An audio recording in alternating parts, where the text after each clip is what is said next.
ਉਹ ਮੇਰੇ ਸਾਲੇ ਦੇ ਆ ਮੁੜ ਜਾ, ਕਿਉਂ ਛਿੱਤਰਖਾਨਾ ਨਾਲ ਫੌਜ ਨੂੰ ਪਵਾਉਣਾ? ਤੈਨੂੰ ਭੁੱਲ ਗਿਆ ਕਿ ਪਾਕਿਸਤਾਨ ਦੀ ਫੌਜ ਜੋ ਕਹਿੰਦੀ ਉਹ ਕਰਦੀ ਆ। ਦੇਤਾ ਸਰਪ੍ਰਾਈਜ਼ ਤੈਨੂੰ ਰਾਤ ਦਾ? ਸਾਲੇ ਐਵੇਂ ਆਪ ਵੀ ਛਿੱਤਰ ਖਾਈ ਇਹਨਾਂ ਨਾਲ, ਆਪਣੀ ਕੌਮ ਨੂੰ ਵੀ ਪਵਾਈ ਜਾਂਦਾ, ਆਪਣੀ ਫੌਜ ਨੂੰ ਵੀ ਪਵਾਈ ਜਾਂਦਾ। ਉਹ ਮੇਰੇ ਸਾਲੇ ਦੇ ਇੱਥੇ ਬਾਰਡਰਾਂ 'ਤੇ ਖਲੋਤੇ ਜਵਾਨ ਦੁੱਧ ਘਿਓ ਖਾ ਕੇ ਜਵਾਨ ਹੋਏ ਆ।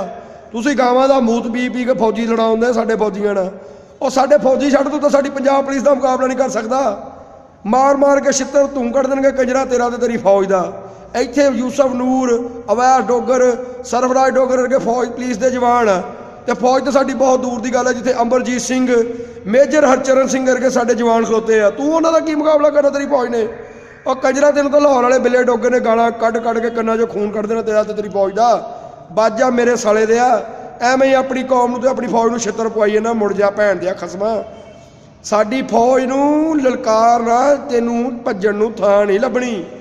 ਤੈਨੂੰ ਤਾਂ ਤੇਰੇ ਮੁਲਕ ਨੂੰ ਐ ਨਿਬੇੜ ਦੇਣਗੇ, ਐ ਵੱਢਣਗੇ ਜਿਵੇਂ ਕਣਕ ਵੱਢੀ ਦੀ ਹੈ। ਕੰਜਰਾ ਮੁੜ ਜਾ। ਇੱਥੇ ਮੇਜਰ ਹਰਚਰਨ ਸਿੰਘ ਤੇ ਅਮਰਜੀਤ ਸਿੰਘ ਵਰਗੇ ਜਵਾਨ ਨੇ ਫੌਜ ਦੇ ਵਿੱਚ। ਉਹ ਸਾਡੀਆਂ ਸਰਹੱਦਾਂ 'ਤੇ ਤਾਂ ਸਾਰੇ ਹੁਸੈਨ ਦੇ ਜਵਾਨ ਖੜੇ ਆ। ਤੁਸੀਂ ਸਾਲਿਓ ਗਾਵਾਂ ਦਾ ਮੂਤ ਬੀਬੀ ਜਵਾਨ ਹੋਏ ਆ। ਇੱਥੇ ਅੱਲਾ ਦੇ ਬੰਦੇ ਆ ਸਾਰੇ ਉਹ ਜਵਾਨ ਨੇ ਜਿਨ੍ਹਾਂ ਨੂੰ ਮਾਵਾਂ ਘਰੋਂ ਦਵਾਵਾਂ ਦੇ ਕੇ ਕੱਢਦੀਆਂ। ਤੁਹਾਨੂੰ ਕੰਜਰੋਂ ਗਾਲਾਂ ਪੈਂਦੀਆਂ ਘਰਾਂ 'ਚੋਂ। ਗਾਂ ਸਾਡੀ ਫੌਜ ਨੂੰ ਲਲਕਾਰੀ ਨਾ, नहीं तो हिंदुस्तान का नाम नहीं बचना। अस्सलाम वालेकुम जी, मैं हूँ सारा नसीम। आज पाकिस्तान की पाक फ़ौज ने भारत के त्यारे गिरा कर और उनके पायलट को गिरफ़्तार करके हम पाकिस्तानियों के सर फ़ख्र से बुलंद कर दिए हैं। हम पाकिस्तानी फ़नकार अपनी पाक फ़ौज के साथ हैं। अगर भारत ने हम पर जंग मुसल्लत की तो हम उसी तरह जिस तरह 1965 की जंग में मलका तरन्नुम झांसी जी मैं मोर्चों में जाके अपने सिपाहियों, अपने फ़ौजियों का हौसला बढ़ाती रही, हम भी पाक फ़ौज के साथ उनके शाना बेशाना उनका हौसला बढ़ाएंगे, उनके साथ देंगे। लास्ट में मैं उनको एक खराज तहसीन पेश कर रही हूँ। उनके नाम एक तराना। मेरे अटोल सिपाहिया तैनू रब दियां रखा, तैनू रब दियां रखा।